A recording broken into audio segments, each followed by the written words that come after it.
Bonjour à tous et bienvenue sur boursicoté.com pour cette nouvelle analyse technique des principaux indices mondiaux avec un DAX donc qui, suite aux dernières déclarations de la Fed, a inscrit un nouveau plus haut historique. Donc ici nous avons ce plus haut qui se situe à 17 003 points,28. Donc on a pour la première fois dépassé la zone des 17 000 points avec une hausse des volumes, hein. C'était très visible hier. Bon, aujourd'hui c'était une séance à 4 sorcières, donc c'est un peu moins surprenant, mais avec ce nouveau plus haut, eh bien, toutes les dynamiques sont désormais positives, et ce tant que l'on reste au-dessus des 16 500 points. Donc pour l'instant ça reste haussier, la moyenne mobile 20 exponentielle devrait converger vers cette zone horizontale. Donc tant que l'on est au-dessus de ces niveaux, eh bien, on peut continuer à regarder vers le haut. Difficile de trouver des objectifs, hein, puisque ces zones n'ont jamais été cotées et qu'il n'y a quasiment pas eu de phase de consolidation sur cette dynamique. Mais en tout cas, seul un retour sous la zone des 16 500 points pourrait commencer à nous donner des signaux négatifs. Nouveau record aussi sur l'Eurostoxx 50, hein, qui vient toucher ici en séance un plus haut à 4 593,11. On est donc dans une dynamique haussière suite à la rupture ici des 4410 points. Eh bien, on savait que on pouvait aller chercher ces records. On est largement au-dessus de la moyenne mobile 20 exponentielle. Là aussi, il faudrait donc un retour, hein, sous cette zone des 4410 points pour avoir un début de signal de retournement. Mais globalement, actuellement, ça reste haussier sur cet indice, donc en vue de nouveaux plus hauts historiques. Tant que cette zone ici des 4410 points n'est pas cassée, on peut s'attendre à une poursuite du mouvement, donc avec des nouveaux records sur l'indice des valeurs européennes.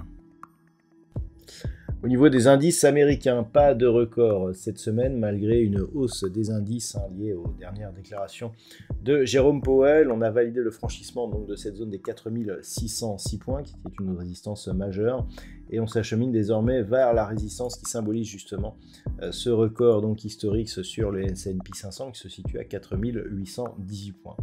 D'un point de vue court terme, on reste dans une dynamique relativement forte, hein, avec ici des bougies qui s'inscrivent à l'extérieur des bandes de Bollinger. La moyenne mobile 20 exponentielle va converger vers la zone des 4606 points. Par contre, on a des signaux d'affaiblissement puisque malgré cette attaque sur la bande de Bollinger supérieure, la moyenne mobile exponentielle reste sous la moyenne mobile arithmétique, ce qui est un signe de faiblesse. Donc attention à un éventuel retour rapide ici vers ces moyennes mobiles et donc vers la zone des 4606 points. Toutefois, tant que l'on reste au-dessus de ces niveaux, la tendance, même en cas de consolidation, resterait haussière. Sur le Nasdaq, on se rapproche, hein, de cette zone de record. On est venu ici chercher une zone qui n'avait plus été cotée depuis quelques temps. C'était ici, hein, sur cette phase justement qui avait inscrit le record. Donc on était en novembre de l'année 2021. On avait une zone de résistance ici, hein, qui se situe sur des niveaux proches des 16 000 points, 16 600 points. Par contre, on a un record qui se situe à 16 764,9. Donc là, c'est, je dirais, la zone à observer pour justement essayer de détecter un record donc, du Nasdaq. Pour l'instant, on n'a pas encore touché. Donc ça pourra arriver la semaine prochaine. Donc pour l'instant, on reste donc sur une dynamique qui est haussière. On teste cette fameuse zone, hein, donc des 16 600 points, et une dynamique qui est donc relativement bien marquée. Je dirais que le fait là aussi que l'on soit au-dessus des bandes de Bollinger, eh bien, nous montre qu'il y a de la force, hein, dans ce mouvement.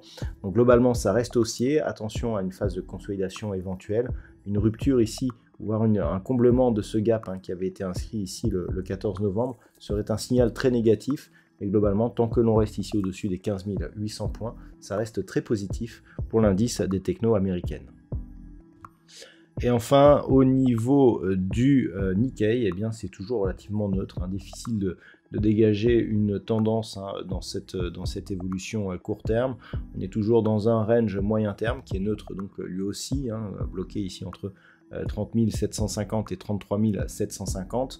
Bon, d'un point de vue court terme, on a petit accès baissier, hein, puisqu'il y a contact ici sur la bolle inférieure avec retour sous la moyenne mobile 20 exponentielle, mais très peu de dynamique. Donc globalement, ça reste neutre quasiment à tous les niveaux sur cet indice donc des valeurs japonaises.